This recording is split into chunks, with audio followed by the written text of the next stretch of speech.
Hello everyone, मैं Muzaffar Khan. NEET UG 2022 MCC MBBS और BDS के लिए फर्स्ट राउंड का रजिस्ट्रेशन प्रोसेस स्टार्ट हो गया हुआ है। आज के इस वीडियो में मैं आपको लाइव डेमो में रजिस्ट्रेशन कैसा करना है वो एक्सप्लेन करूंगा, वो दिखाऊंगा मैं एक कैंडिडेट का रजिस्ट्रेशन करके। और सेकंड, मैं आपको एक छोटा मोटा काउंसलिंग का जो एक्सप्लेनेशन भी है कि ऑल इंडिया काउंसलिंग कैसे होती है, किसको पार्टिसिपेट करना चाहिए, कौन कौन सी कॉलेजेस रहती है उसके अंदर, उसके रूल्स और रेगुलेशन क्या है, वो भी एक्सप्लेन करूंगा। तो सबसे पहला मैं आप लोगों को मैं एक डेमो दे दूं। डेमो से पहले ये देखते हैं कि इसका शेड्यूल क्या है। देखिए, ये फर्स्ट रैंक का जो शेड्यूल है, 11 से लेकर आपको 17 तक आपके लिए 8 डे से आपको रजिस्ट्रेशन करना है। अभी सिर्फ आप रजिस्ट्रेशन करेंगे और पेमेंट करेंगे। आपको चॉइसेस फिलिंग कब से करना है, वो 14 अक्टूबर से करना है 18 अक्टूबर तक। 5 डेज का आपके पास टाइम है। रिजल्ट आपका आने वाला है इसके 21 को।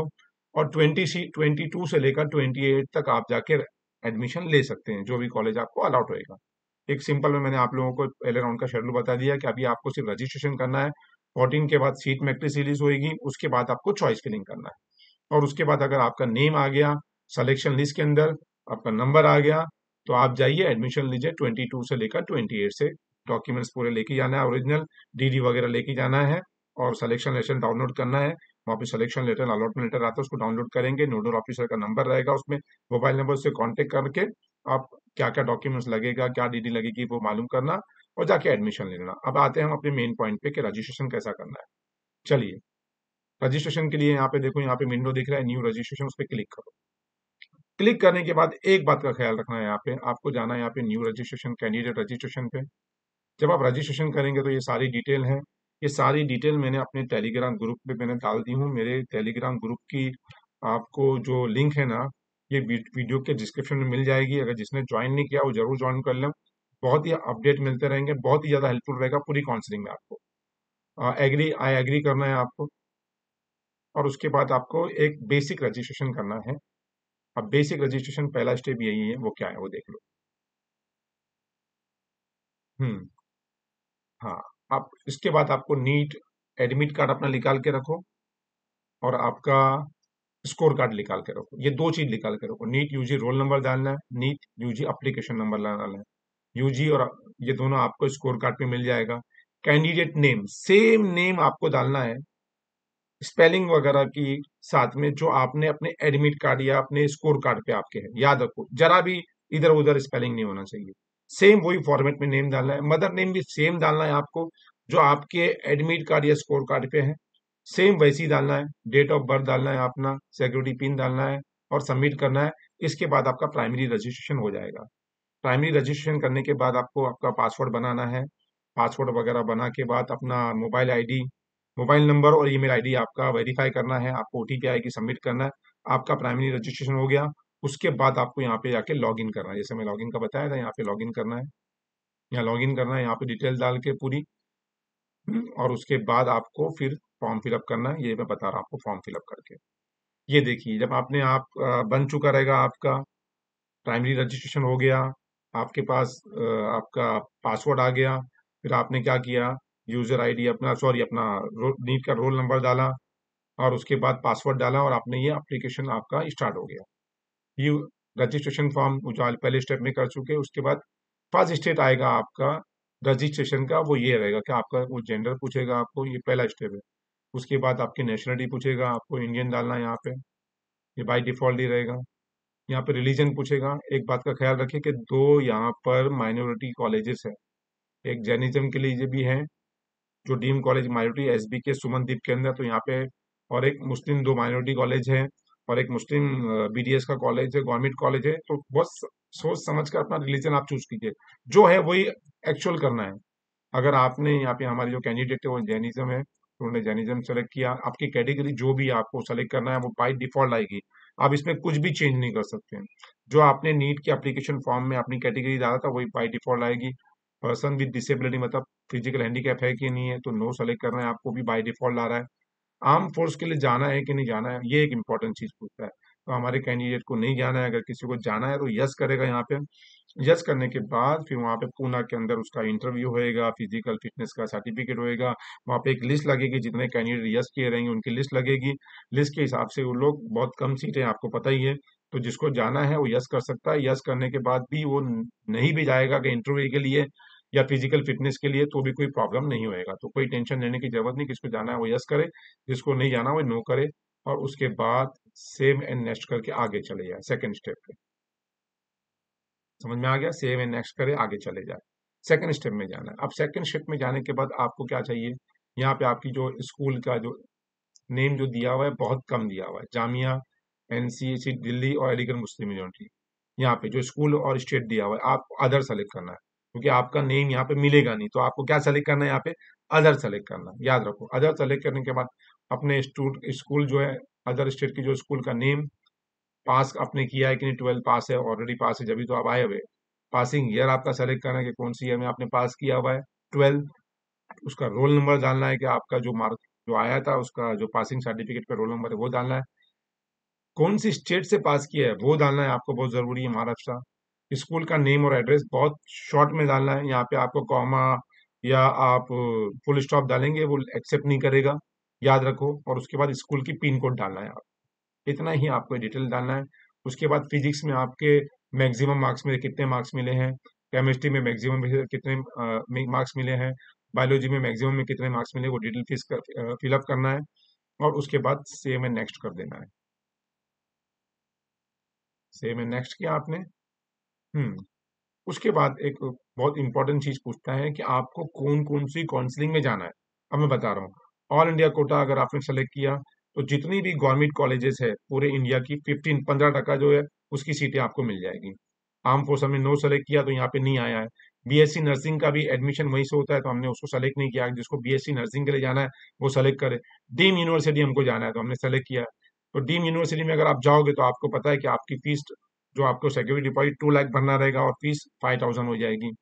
ओपन स्टेट बोले तो एम्स वगैरह में जाना है, बीएचयू में जाना है, एमयू में जाना है, जिपमार में जाना है, तो आपको सेलेक्ट करना है। अगर आप डीम में नहीं जाओगे ना तो सिर्फ आपकी फीस जो रहेगी वो देखिए बता रहा हूँ, सिर्फ 11,000 रहेगी आपकी फीस। 10,000 सिक्योरिटी डिपॉजिट और 1,000 रजिस्ट्रेशन फीस। और अगर आप डीम में जाओगे तो आपको फीस कितनी पे करना है, 2,05,000। इसमें सारा कवर हो गया बराबर। आर्म फोर्स भी, सॉरी आर्म फोर्स तो नहीं आया, ऑल इंडिया भी कवर हो गया, कोटा डीम भी कवर हो गया, ओपन मतलब एम्स वगैरह भी कलर।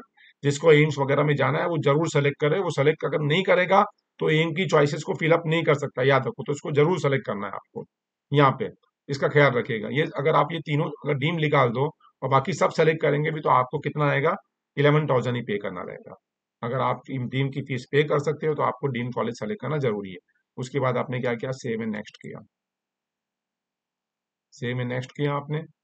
अब उसके बाद आपसे वो एड्रेस पूछेगा आपका कि ये करस्पॉन्डिंग एड्रेस क्या है आपका, बराबर। और हमारा करस्पॉन्डिंग और परमानेंट एड्रेस सेम था, इसलिए हमने क्या कर दिया, इसको सेव एंड नेक्स्ट कर दिया। सेव एंड नेक्स्ट करने के बाद हमारा एक पूरा फॉर्म जो फिलअप होकर ऑटोमेटिक आ जाएगा फोटो वगैरह के साथ में। ये देखिए, फोटो वगैरह के साथ में हमारा ऑलरेडी फिलअप करके आ जाएगा। यहाँ पे सारी डिटेल हमारी, रोल नंबर, कैंडिडेट नेम जो हमने फिलअप किया था, सारी डिटेल, पासिंग कितने मार्क्स से, फिजिक्स केमिस्ट्री बायो के अंदर हमारे सारी डिटेल आ जाएगी। क्या क्या हमने सेलेक्ट किया है, कौन कौन सा कोटा सेलेक्ट किया, वो सारा यहाँ पे आ जाएगा। उसके बाद हमको क्या करना है, एग्री करना है, hereby declare that all the particular given में ये सब करेक्ट है, और सेव एंड फाइनल सबमिट करना है, बराबर। अब सेव एंड फाइनल सबमिट करने के बाद आपको क्या करना रहेगा, पेमेंट करना रहेगा। तो अभी सेव एंड फाइनल सबमिट किया हमने, हमने सारी डिटेल डाल चुके हैं इसके अंदर। हमारा एक बार वापिस से रीचेक कर देना है हमको। डीम यूनिवर्सिटी डाला हुआ है, हमने, और जैनिज्म डाला हुआ है, सारी चीज़ हमारी डाली भी है, एड्रेस बराबर डाला है। सेव एंड फाइनल सबमिट किया हमने। उसके बाद जैसे मैंने सेव एंड फाइनल सबमिट किएंगे हमको ये विंडो आ जाएगी। अब ये विंडो की चॉइस फिलिंग कब कर सकते हैं हम, पेमेंट करने के बाद। अभी हमको क्या करना है, यहाँ पे रजिस्ट्रेशन फीस पे जाना है। किस पे जाना है, पे रजिस्ट्रेशन फीस पे। अब जैसे हम फीस पे जाते हैं तो आपको बता रहा हूँ मैं, आपको यहाँ पे पेमेंट गेटवे भी मिलेगा। सारी चीजें मिलेगी। अभी select mode of payment online ही रहेगा, आपको ऑफलाइन पेमेंट कुछ भी नहीं है। ये किया हमने, कैंडिडेट कर रीड द FAQ वगैरह हमने सब पढ़ लिया है बराबर। अब एग्री, एग्री करते हैं हम। तो अभी हम पेमेंट के लिए जा रहे हैं, ये प्रोसीड किया हमने यहाँ पे। हाँ, अब ये प्रोसीड किए तो यहाँ पे ये पेमेंट गेटवे, एक स्टैंडर्ड चार्टर्ड का पेमेंट गेटवे और HDFC का पेमेंट गेटवे। ये पेमेंट गेटवे जरूरी नहीं है कि बैंक में आपका अकाउंट या डेबिट कार्ड या क्रेडिट कार्ड होना चाहिए। ये पेमेंट गेटवे स्टैंडर्ड चार्टर्ड का भी जरूरी नहीं है कि आपका, आप कोई भी आपका बैंक है, आप उसके अंदर से डेबिट कार्ड से, क्रेडिट कार्ड से और नेट बैंकिंग से आप पेमेंट कर सकते हैं। याद रखें, ये पेमेंट जब आप करोगे ना, तो जो बैंक अकाउंट से करोगे या जो क्रेडिट कार्ड से करोगे या जो डेबिट कार्ड से करेंगे, ये रिफंड आएगा, ये आपका टूल है, ये आपका फीस में एडजस्ट नहीं होएगा। तो बहुत सोच समझ कर आपको पे करना है। जो भी पेमेंट गेटवे आप सेलेक्ट करोगे, उसके थ्रू पेमेंट, अभी एचडीएफसी का पेमेंट गेटवे बहुत स्मूथ रहता है, बहुत अच्छा रहता है। मैं हमेशा बोलता हूँ कि एचडीएफसी का पेमेंट गेटवे यूज करो। हम ये एचडीएफसी का पेमेंट गेट यूज करेंगे। और स्टैंडर्ड चार्टर्ड का भी बहुत अच्छा पेमेंट गेटवे है। अगर यहाँ पे जाओगे तो आपको यूपीआई का भी ऑप्शन मिलेगा, मगर 2 लाख रुपए के लिए यूपीआई का ऑप्शन नहीं मिलता है। इसलिए हम क्या करेंगे, एचडीएफसी का पेमेंट गेटवे सेलेक्ट करेंगे और प्रोसीड फॉर पेमेंट जाएंगे। प्रोसीड फॉर पेमेंट जाएंगे तो यहाँ पे आपको डिटेल दिखाएगा पूरी। आपको अगर यहाँ पे चार्जेस दिखाएगा कि अगर आप ये मास्टर कार्ड से कर रहे हैं तो 1% चार्ज, डाइनर्स कार्ड से कर रहे हैं तो 2.5% चार्ज, रुपे कार्ड से कर रहे हैं तो 1% चार्ज, डेबिट कार्ड से कर रहे हैं तो 0.9% कार्ड, और उसके बाद जीएसटी वगैरह आएगी अगर आप इसके कर रहे हैं किससे। और अगर आप net banking use card use कर रहे हो, नेट बैंकिंग यूज कर रहे हैं, तो आपको भी चार्जेस देख लेते हैं हम कितने आता है। मैं नेट बैंकिंग यूज करने जा रहा हूँ। मैं जा रहा हूँ एसबीआई की नेट बैंकिंग यूज करने जा रहा हूँ मैं, स्टेट बैंक ऑफ इंडिया की। देखते हैं क्या दिखाता है चार्जेस हमारा। तो हमारे को, अगर नेट बैंकिंग यूज कर रहे हैं तो कन्वीनियंस फीस हमारे को सिर्फ 11 रुपीज आ रही है, और उस पर जीएसटी 1.9 ऐड आ रहा है। अगर मैं ये नेट बैंकिंग नहीं यूज कर रहा हूँ, फिर बैक आ गया मैं, माइट भी पॉसिबल है कि ये मेरा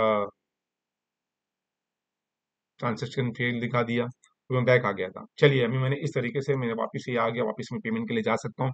मैंने आपको पूरा ये आपको शो कर दिया, और इसके बाद आपका डैशबोर्ड ऐसा दिखेगा। इसमें फिर आपको अवेलेबल चॉइसेस आपको फिलअप करना है, जिसका वापस से एक वीडियो बना के डालूंगा कि कैसे चॉइस फिलिंग करना रहता है। जिस तरह का मैंने अभी आपको डेमो बनाया, उसी तरह महाराष्ट्र का, कर्नाटक का, जितनी भी स्टेट काउंसलिंग होगी, सबका डेमो वीडियो आपको मिल जाएगा। उसको डेमो वीडियो को देखो, आप रजिस्ट्रेशन करो, और मेरा टेलीग्राम ग्रुप जरूर ज्वाइन कर लेना, और ये चैनल को भी सब्सक्राइब कर लेना। तो आपको रजिस्ट्रेशन, चॉइस फिलिंग कैसा करना है, सारे नोटिफिकेशन आते रहेंगे। अब तो ये हो गया एक हमारा फाइनल, मैंने आपको एक शेड्यूल बता दिया और रजिस्ट्रेशन करके बता दिया कि कैसे रजिस्ट्रेशन करना है। चॉइस फिलिंग, जब चॉइस फिलिंग स्टार्ट होगी तो भी बता दूंगा। अब आते हैं काउंसलिंग प्रोसेस के अंदर कि ये काउंसलिंग होती कैसे है और किसको जाना है। फर्स्ट, कि देखिए, अगर एमबीबीएस और बीडीएस के लिए गवर्नमेंट कॉलेजेस के लिए जा रहे हो, तो अगर आपका रैंक 570 के ऊपर है तो जाइए। क्योंकि गवर्नमेंट कॉलेजेस का कट ऑफ अगर आप देखेंगे ना, मुझको नहीं लगता है कि 25,000 से भी इसका नीचे जाएगा, मतलब 26 या 27,000 जाएगा। ओपन कैटेगरी, जनरल कैटेगरी की बात कर रहा हूँ मैं। अगर आप जाना चाहते हो और डीम के लिए जा रहे हो, आप 2 लाख पे करने को रेडी, अपना फीस पे करने डीम की रेडी हो आप, तो अच्छी बात है। आपका जो भी रैंक है, 3 लाख, 4 लाख, 5 लाख, 6 लाख, आप जाइए वहां पे। अगर आप गवर्नमेंट कॉलेजेस के लिए, एम्स के लिए और बाकी जितने गवर्नमेंट कॉलेज एमबीबीएस कोर्स के लिए जा रहे हैं, तो अगर 570 के ऊपर मार्क्स है तो भी जाइए आप, वरना आप जबरदस्त जाएंगे। एडमिशन के चांसेस तो मतलब बहुत ही कम रहेंगे 570 के। अगर आपका अबाव स्कोर आ रहा है तो चांस है 570 के नीचे तो जाने वाला ही नहीं है। तो भी आप जाना चाहते हो तो जाइए। अब मैं एक रूल्स बता दूं आपको ऑल इंडिया काउंसलिंग का। ऑल इंडिया काउंसलिंग के अंदर first round, second round, mop up round और स्टे वैकेंसी राउंड, ये 4 राउंड होंगे वहां पे। आप फर्स्ट राउंड में रजिस्ट्रेशन की डेट आई ना, वैसा आप फर्स्ट राउंड में भी कर सकते हैं, यहाँ आ जाते हैं। आप रजिस्ट्रेशन फर्स्ट राउंड में भी कर सकते हैं। आप रजिस्ट्रेशन यहाँ पे देखो सेकंड राउंड में भी कर सकते हैं। आप रजिस्ट्रेशन मॉपअप राउंड में भी कर सकते हैं। स्टे वैकेंसी में कोई रजिस्ट्रेशन नहीं होएगा। आप समझ गए बात को, पहला कि रजिस्ट्रेशन का आपको फर्स्ट राउंड में नहीं किया तो सेकंड में कर सकते हैं, सेकंड में नहीं किया तो मॉपअप में कर सकते हैं, आप रजिस्ट्रेशन कर सकते हैं। चॉइस फिलिंग हर बार आपको करना है। फर्स्ट राउंड में आपने चॉइस फिलिंग की है, आपने जो चॉइसेस फिल की है सेकंड राउंड के लिए खत्म हो जाएगी वो, फिर आपको न्यू चॉइसेस फिलिंग करना है वहां पे। मॉपअप के लिए भी आपको फिर वापस से जो सेकंड में भरे थे वो चॉइसेस आपकी नहीं रहेगी, वो खत्म हो जाएगी। मॉपअप में भी न्यू चॉइस फिलिंग करना है, और मॉपअप की सेम चॉइसेस आपकी स्ट्रे वैकेंसी राउंड तक जाने वाली है। स्ट्रे वैकेंसी राउंड में कोई चॉइस फिलिंग नहीं करना है। अच्छे से सुनिए, फर्स्ट राउंड में अगर आपको कोई सीट मिलती है, यहाँ पर फर्स्ट राउंड में आपको सीट 22 का समझो, आपको 21 को जो रिजल्ट में आपको सीट अलॉट हो गई, आपने जाके एडमिशन नहीं लिया, फ्री एग्जिट है, कोई प्रॉब्लम नहीं। आपने जो सेक्रेटरी पे किया है 10,000 या 2 लाख, वो आपका 4 फीट मतलब जब्त नहीं होएगा, और आप सेकंड राउंड के लिए भी एलिजिबल है, वापस से चॉइस फिलिंग कर सकते हैं। फ्री एग्जिट क्या मतलब, फ्री एग्जिट ये है कि रिजल्ट आया, देखा, किसी को रिपोर्ट नहीं करना है, ना कॉलेज को रिपोर्ट करना है, ना एमसीसी को रिपोर्ट करना है, ना किसी को फोन करना है, कुछ भी नहीं करना है, घर पे बैठे रहने का, बराबर। इसका मतलब है फ्री एग्जिट के आपके पैसे भी नहीं जा रहे हैं, आप काउंसलिंग प्रोसेस से बाहर भी नहीं हो रहे हैं, और आप सेकंड राउंड के लिए एलिजिबल हो। और सेकेंड राउंड में भी आपको वापस से कोई रजिस्ट्रेशन करने की जरूरत नहीं है। याद रखो, एक बार रजिस्ट्रेशन कर दिया आपने तो वो रजिस्ट्रेशन फर्स्ट और सेकंड राउंड के लिए कोई जरूरत नहीं करने के लिए आपको। सेम रजिस्ट्रेशन आपने जो फर्स्ट राउंड में किया है वो सेम कैरी भी फॉरवर्ड होएगा। और सेम आपको फिर क्या करना है, सेकंड राउंड के लिए चॉइस फिलिंग करना है। फर्स्ट राउंड में प्री एग्जिट लिया, सेकंड राउंड में फिर चॉइस फिलिंग करना है आपको। अब सेकंड राउंड बहुत इंपॉर्टेंट, सेकंड राउंड में आपने चॉइस फिलिंग किया, सेकंड राउंड में आपको सीट मिल गई, आपने जो चॉइस फिलिंग किया आपने, और उसके बाद अगर आप जाके एडमिशन नहीं लेते तो आपने जो सिक्योरिटी डिपॉजिट पे किया ना, आपने जो चाहे 10,000 पे किया या 2 लाख पे किया, वो फोरफिट हो जाएगा, वो जब्त हो जाएगा। अगर आपने अलाउड हुई आपको सीट हो जाके नहीं लिया, मतलब फीस पे करके एडमिशन नहीं लिया, तो आपने जो सिक्योरिटी डिपॉजिट पे किया वो क्या हो जाएगा, फोरफिटेड हो जाएगा, आपको नहीं मिलेगा वो। फिर आपको क्या करना पड़ेगा उसकी सूरत में, मॉपअप में वापस से रजिस्ट्रेशन करना पड़ेगा आपको जाके, वापस से आपको सिक्योरिटी डिपॉजिट पे करना पड़ेगा, न्यू रजिस्ट्रेशन करना पड़ेगा आपको, और उसके बाद फिर चॉइस फिलिंग करना पड़ेगा। और अगर सेकेंड राउंड में अगर आपने एडमिशन जाके ले लिया कोई कॉलेज के अंदर, तो आपका एडमिशन प्रोसेस खत्म हो जाएगा। अभी पूरी स्टेट काउंसलिंग जितनी भी है, सेकेंड राउंड में अगर किसी ने भी एडमिशन जाके ले लिया, उसका एडमिशन प्रोसेस खत्म हो जाएगा, उसका मॉपअप में अपग्रेड नहीं होएगा, याद रखो। अगर आपने ऑलरेडी सेकंड राउंड में ले लिया एडमिशन जाके, तो मॉपअप में अपग्रेड नहीं होएगा। और नहीं लिया आपने तो जो आपने सिक्योरिटी डिपॉजिट पे किया था वो फोरफिटेड हो जाएगा, जब्त हो जाएगा। फिर आपको वापस से मॉपअप में रजिस्ट्रेशन करना पड़ेगा। मॉपअप में किसी ने वापस से भी रजिस्ट्रेशन किया, या तो सेकंड और फर्स्ट राउंड में सीट मिली है, तो मॉपअप में रजिस्ट्रेशन करने की कोई जरूरत नहीं है उसको। ऑटोमेटिक वो मॉपअप में चले जाएगा, चॉइस फिलिंग करेगा, एडमिशन मिल गया और एडमिशन नहीं लिया तो सिक्योरिटी डिपॉजिट आपका रिटर्न नहीं आएगा, याद रखो। सेम वैसे ही सेकंड राउंड का रूल, या एडमिशन ले लिया तो आपका मॉपअप राउंड में एडमिशन लिया, एडमिशन प्रोसेस खत्म, आपका स्ट्रे वैकेंसी राउंड जो होगा उसमें अपग्रेड नहीं होएगा। और एडमिशन नहीं लिया था आपका, तो सेग्रेगेट डिपॉजिट आपका रिटर्न नहीं आएगा, याद रखो, मापअप के अंदर भी। फिर आप स्ट्रे वैकेंसी राउंड में भी रजिस्ट्रेशन नहीं कर सकते, क्योंकि रजिस्ट्रेशन का प्रोसेस नहीं है और आपको कोई भी सीट नहीं अलाउड होगी, बराबर। और अगर मॉपअप में आपका नाम आ गया, नेम आ गया, और आपने एडमिशन नहीं लिया, तो स्टेट काउंसलिंग से भी आउट हो जाओगे, स्टेट में भी आपको सीट नहीं मिलेगी कोई भी, ये रूल है। तो मॉपअप की जो चॉइस फिलिंग बहुत सोच समझ के करना, क्योंकि नहीं लोगे सीट तो एक तो आपका सेकेंडरी डिपॉजिट भी नहीं आएगा और स्टेट काउंसलिंग से भी बाहर हो जाओगे। और अगर सेकेंड राउंड में आपने सीट नहीं लिया तो सेकेंडरी डिपॉजिट आपका जब्त हो जाएगा और आप मॉपअप के लिए एलिजिबल रहोगे। अगर नहीं समझ में आया तो वापिस से इस वीडियो को रिवाइंड करके 2-3 बार देख लीजिएगा, आपको पूरा प्रोसेस समझ में आ जाएगा, ये काउंसलिंग कैसे होने वाली है। मैं बहुत शॉर्ट में बता दिया हूँ, और जैसा मैंने बताया वैसे ही काउंसलिंग ये होने वाली है, कि आपको फर्स्ट राउंड में भी रजिस्ट्रेशन कर सकते हैं, सेकंड में भी कर सकते हैं। फर्स्ट राउंड में आपने जो चॉइस फिलिंग करेंगे वो नल एंड वाइड हो जाएगी आपकी ऑल इंडिया की। सेकंड राउंड में आपको न्यू चॉइसेस फिलिंग करना है, याद रखो। और सेकंड राउंड में जो चॉइसेस फिलिंग करेंगे सीट नहीं मिलेगी, तो मॉपअप के अंदर ऑटोमेटिक एलिजिबल हो, और मॉपअप के अंदर आपको जाके न्यू चॉइस फिलिंग करना है, बराबर। और जो मॉपअप में आप चॉइस फिलिंग करेंगे वही चॉइस फिलिंग आपकी कैरी फॉरवर्ड रहेगी स्ट्रे वैकेंसी राउंड में। स्ट्रे वैकेंसी राउंड सिर्फ एम्स का और गवर्नमेंट कॉलेजेस का होएगा, डीम का नहीं होएगा। मॉपअप के बाद डीम की सीट जो है उसको रिस्पेक्टिव डीम कॉलेजेस को सरेंडर हो जाएगी, और आपको अगर बची कुछ डीम की कॉलेजेस की सीट है तो वहां पे जाके आपको एडमिशन लेना पड़ेगा। तो ये मैंने आपको काउंसलिंग का प्रोसेस भी समझा दिया, रजिस्ट्रेशन भी करके बता दिया। All the best to all of you.